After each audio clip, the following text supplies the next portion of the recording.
Let's get into it. Sold Not For Sale podcast. Coach Colin here. We are talking about Kamala. Screw it. Let's go with that. Kamala Harris.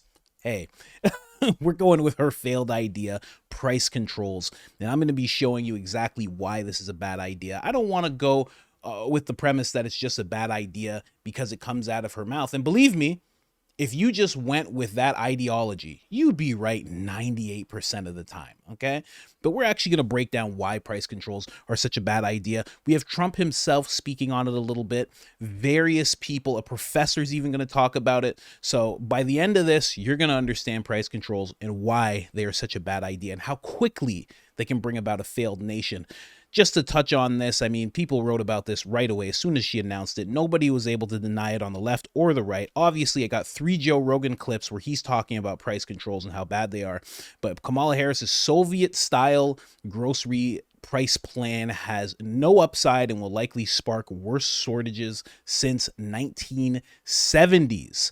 Who else has tried this? Cuba government has tried this as well. We see how well it's going over there. China has tried this. Of course, Russia has tried this.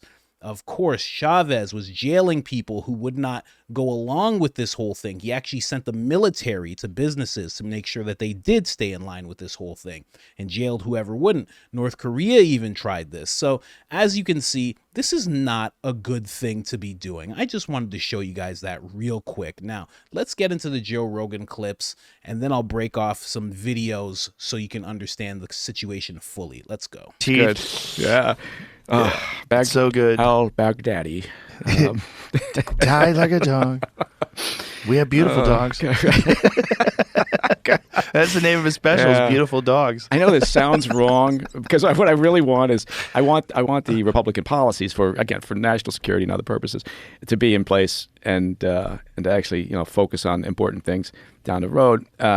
And I don't want price controls. That's another thing, by the way, that she's walked back, or her team has walked back. Right. She came out with the price control idea for food, for groceries. Which is f***ing communism. Fucking communism. And it also, we've got plenty of case studies that show it doesn't work. Right. And not only does it not work, it fails really badly. And no case studies that show it does work. And they're walking it back already. They're walking it back. That's a week ago. Yeah. She reminds me, there was a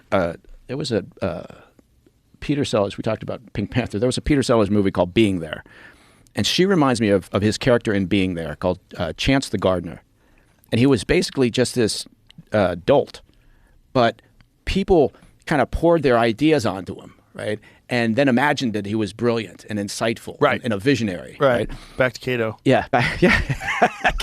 God's truth about it. These foods are, it's a slow walk to death, right? Right. And so, but, I think there's... When what's her name? She's gonna be doing an interview tomorrow night. We've talked Dana about Bash, it. Kamala Harris. No, Harris. Yeah, Kamala Harris. Oh, I just you got a Biden moment. That's why I can't criticize Biden, because creatine. I walk along. I do need creatine. But anyway, so she talks about these price controls on food as if somehow that magically is going to sort problems out. Right? It will just make this whole issue of access to food worse. Right? Yes. It just things up in terms of the supply chain. And so that's why, I mean, she's not doing it, but her team is already walking this back. An idea that she had just thrown out at the DNC. Saying, we're going to do this. And the other all these other ideas, but $25,000 for first-time home buyers. What are they doing in California? Have you seen this proposal to give loans to illegal immigrants? Yeah. I just saw a top-line flat headline for it. Buying votes? Like, what are you doing when you're doing that? Oh, yeah. Well, what are you doing when you cancel debt for students, right? But what about the citizens that want home loans? Yeah. Like, how are you you're incentivizing people to be illegal aliens is what you're doing. 100% full stop. Right. If you allow that, you're incentivizing people to become illegal aliens. Well, you're also incentivizing people to raise the price of their home. Yeah. You tell me that we got a program now to give $25,000 first-time home buyers. Now suddenly my $300,000 house is $325,000. Thank you very much. Exactly. So it's a nonsense proposal. Yeah, but it's all these things. They're saying it just to win the election. And that's what it is. And that's why they're walking them back so quickly as soon as people push back against it. There's a wild thrashing going on right now publicly. And it's so fascinating to watch, like them just trying to lick their finger and find out which way the wind's blowing. Which is what they're doing. They're throwing ideas against the wall. Normally, you would do that in behind closed doors and come up with a platform with all your policies. Yeah. You still go to their website. They still don't have their platform with all their policies and what we're going to do for major issues of the day. So instead, they're just throwing this shit on the wall in public.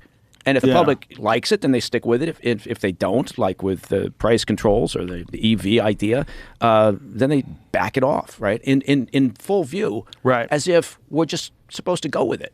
And a lot of people do. And a lot of people do. The blind allegiance towards your party is so real, particularly from the Democrat side. It's so fucking real. At least Republicans have a thing called a rhino. Right? Republican in name only. Yeah. So at least they're suspicious of people that aren't they seem to think that there's some infiltrators into the organization. They're not entirely on board with everything that all the Republicans agree with, and they'll have some infighting about that. Well, we got all sorts of, categories now. We got the Never Trumpers, right? We got them. Yep.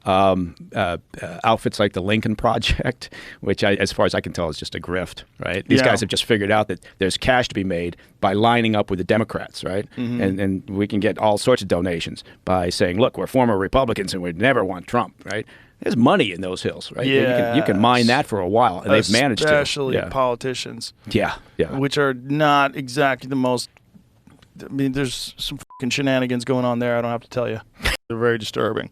And there's another thing that she's talked about equity as opposed to equality, and literally talking about equal outcomes, which is fucking insane. That's insane talk. That doesn't work, because you're not going to have equal effort. The whole reason why this country works, the whole reason why capitalism works, is because of competition. That competition should be fair, but there is a reason why some people succeed more than others, and a lot of it has to do with effort. Yeah. There's a lot of luck involved, a lot of nepotism there's a lot of shit involved, but also hard work.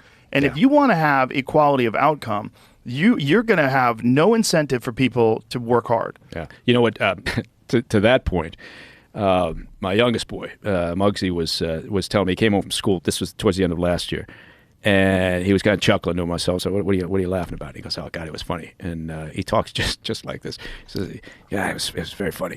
He says, "We had a project in class where the teacher, I forget which subject it was, but anyway, the teacher handed out a paper, a test." And he explained, okay, well, here's a test. I know it's a snap test. I know you guys weren't expecting it. But I want you to, do your best. He says, and, you weren't expecting it, so I'm going to take all the scores and I'm going to average them out, right? And that'll be, how you do. So my boy sits in the back there and just doesn't do all, right? He got like one question answered, and he was like, well, because he's smart enough to think, all right, fine.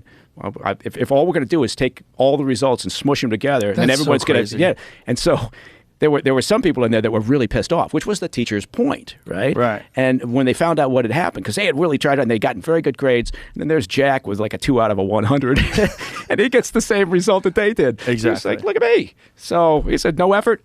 I got what you got. But he saw it, right? And I thought, well, I'm not sure whether I'm proud of that or not, but I think it's entertaining. So, if he's not dumb and he doesn't like the class and he thought it'd be fun to just like get a good grade by doing nothing, he gamed the system. He gamed the system. And the system sucks. Which is how this whole thing would work when you talk about equal. At the end of the day, it's just nonsense talk, and it's only talk for voters. It's talk to try to get people who aren't doing well to say, well, with her, I'm going to do well. Yeah. Everything's going to be fine. Look what they're giving me. They're canceling my debt. Oh, they're talking about canceling my debt. They're talking about giving me a first-time home payment. They're talking about, sticking it to the rich people. They're talking about price controls. They're talking about rent controls. Yeah. Good God. We start doing all that. You think the economy has some issues? I mean... No one who's an economic advisor thinks that's a good idea. Yeah. No one who understands the economy. Yeah. I mean, I think that one thing that they're obviously probably somewhat happy about, they got to be happy about it, is that moving into the election, it does look like the Fed's going to cut rates, right? And I'm sure there's going to be a lot of people on the right who are going to say, oh, of course, the Fed's doing that for political reasons, right? And, it's good for the country. It's good for the country, yeah. And that's where we've gotten away to. Interest rates are fucking crazy right now. Oh, God. Yeah. They're crazy. Yeah. Home buying, and car loans, everything. It's fucking nuts. Yeah. And that's another problem. You talk about, sort of the perception. Everybody's got, not everybody, that's not right. But right now, the perception of the economy is it sucks, right? Or it's not good, right? It's not good. I'm not comfortable. I'm not saving money. I'm spending more money on everything. But for the past year or so, you've had the White House telling them just the opposite. Things are looking good, right? Right. We're really doing well. And, so there's this lack of credibility, right, that exists, not just from the White House or from this particular administration. I guess a bigger point is people just don't have, a lot of trust in a lot of things related to the government. Right? Mm-hmm. They don't believe their politicians. They don't believe their government agencies, right? The various, look at everybody talking about, we got to disband the FBI. We got to shut down the Secret Service. No, the Secret Service didn't do any favors for themselves. Man, I don't know what's up with people. Like, you have these institutions that they have to pay for with their tax dollars, and it doesn't serve their benefit whatsoever, and they want to get rid of them. I don't get it with people sometimes. You know what I mean? I don't understand. I mean, they take their power, and instead of pointing it internationally outward, they turn it inward on the citizens, and people want to get rid of that? You're ungrateful. That's all that is. Give them your money, okay? So they can knock on your door one day because you tweeted something. Come on, guys. Be a team player. Be a team player. That's the funny story that he just told with his kid. His kid likes communism. There was other kids that were probably like, this is not good. He was like, I like this whole thing. You got to talk to Muggsy. Muggsy, Zippy, Skipper, Skeeter. You ever notice all the names he has for his kids? It's really interesting to me. All the time. I've heard Skeeter. I've heard Skeeter and I've heard Zippy. I know I have. Anyways, let's move on to this video. This is actually a professor talking about the unintended consequences of price controls. And I will say myself, I do think that it is intended when it happens. I think it is intended when people bring these things about, because there's no way you could see it fail so many times and then look at your country and say, I want to do this, because the end result is always more control for whoever's in power. So let's get into this real quick. Again, we're going to go deep into this topic. I'm going to have Trump. We're going to try and keep it light, but it is a pretty interesting topic. Okay, let's get into it. How do you cure a fever? You've got a kid, you stuff a thermometer in him, take it out, says 103. You can scratch off the numbers and write in 98.6, and the fever's cured. Or you can give the kid medicine, and the fever comes down, the fever's cured. Clearly, the first way isn't the right way to handle this. But that's exactly what happens when the government tries to legislate prices. Prices are not levers that set value. They're metrics that reflect value, like the thermometer. So price controls will tend to fail on two counts. First, legislating price does not legislate value. Second, prices serve a great purpose. That is, they signal value to the rest of the economy. When the government attempts to legislate prices, it stops the prices from signaling value. Everything is scarce. Scarce resources will be rationed. The question is, by whom and using what mechanism? So, just wanted to show you that little bit of a perspective from a professor. Now we're going to get into some Fox News stuff. Then we're going to jump over to Venezuela, and I'm going to show you literally the progression from when they started their price controls until it became the failed nation that it is. It only took about 2 years for this to happen. But let's start off with this, a little bit of Fox News talking about price controls and why it's such a bad idea. Let's get into it. Debuting her economic platform in a few hours. It's got new tax credits, costly support for first-time home buyers, and a federal ban on, quote, price gouging. Harris specifically calls out grocery stores taking advantage of Americans. But look at this. Retailers reporting profit margins at 1.6%. Really? Is that gouging? Former Trump chairman of the Council on Economic Advisors twice, Kevin Hassett, joins us. Kevin, from what you see and from what's been framed out for us this morning, what will this do?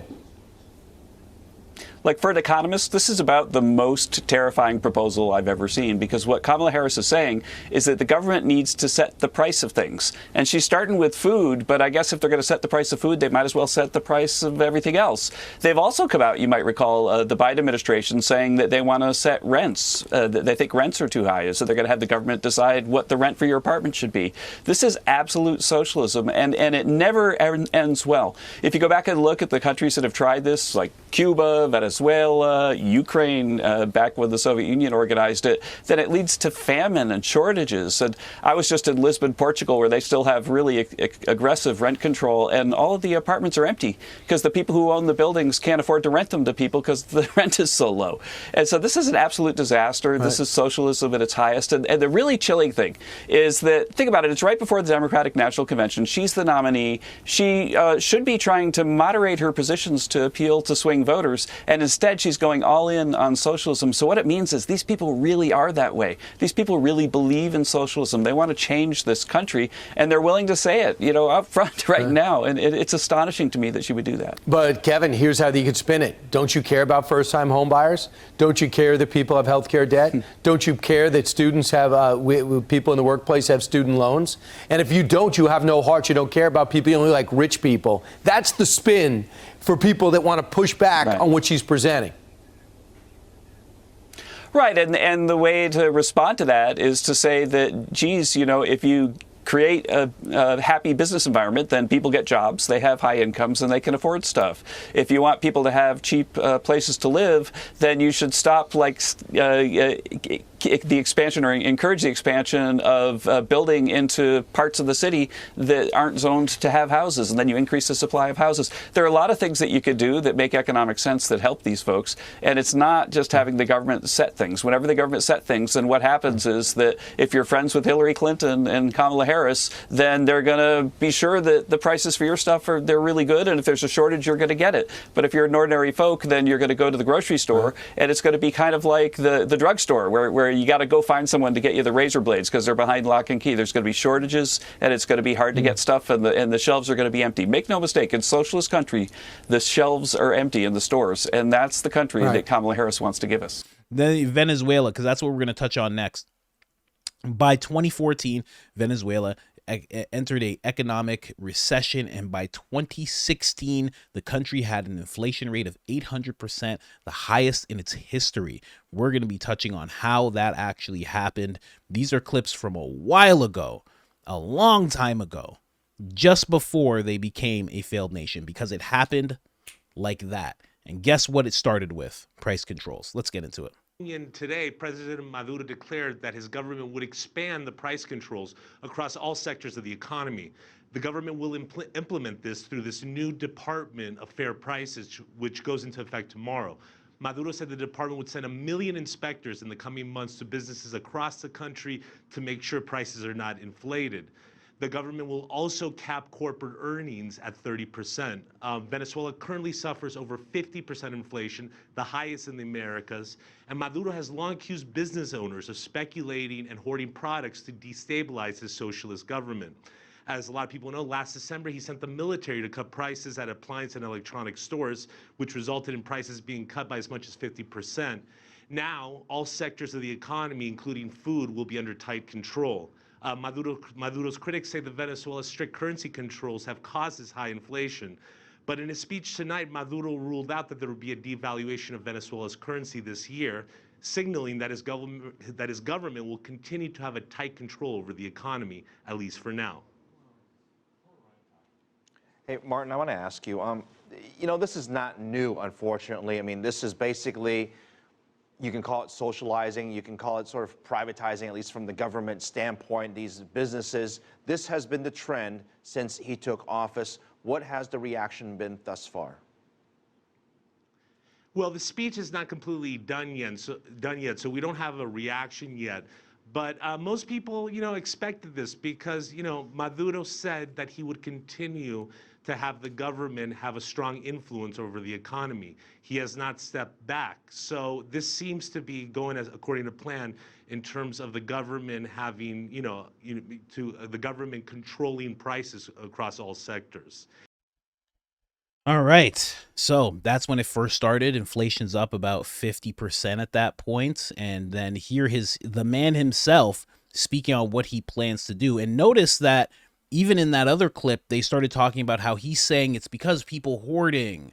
They're doing this to make my socialist government not work. That's what he's claiming. That was his excuse in order to have the military actually visit these businesses and take what they wanted and also make sure that they would fall in line. And if they didn't, they were jailed. Let's get into this. In his weekly program, President Maduro announced reforms to the Fair Prices Law. The changes include 2 new kinds of price controls. One covers the whole economy and refers to a maximum price for sale to the public. The other gives special protection for food and medicines.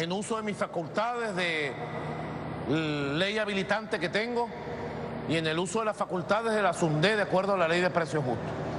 Debe procederse inmediatamente a crear una primera categoría. I'm using the powers I have under the enabling law and in line with the fair prices legislation.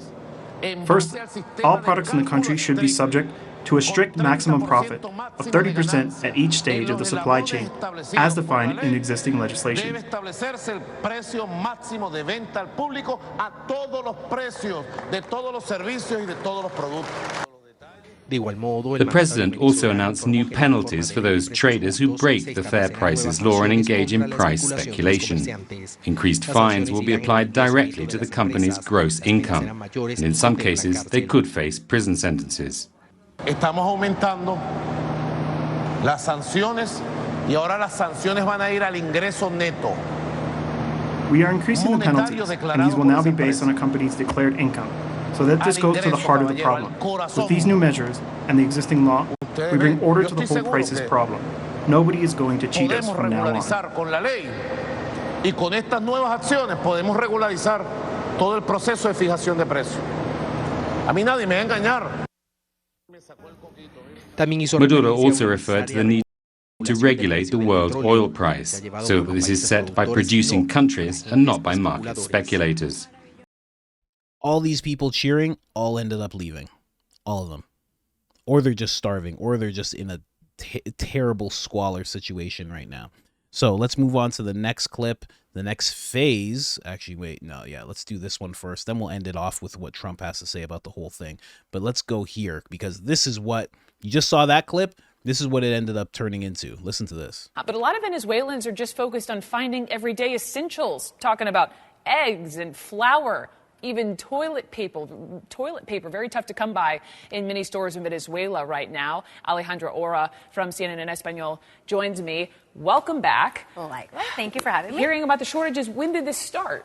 Well, the central bank reported that the shortage increased at the fastest pace in the last 3 years after President Chavez announced that he was going to travel to Cuba to receive cancer treatment.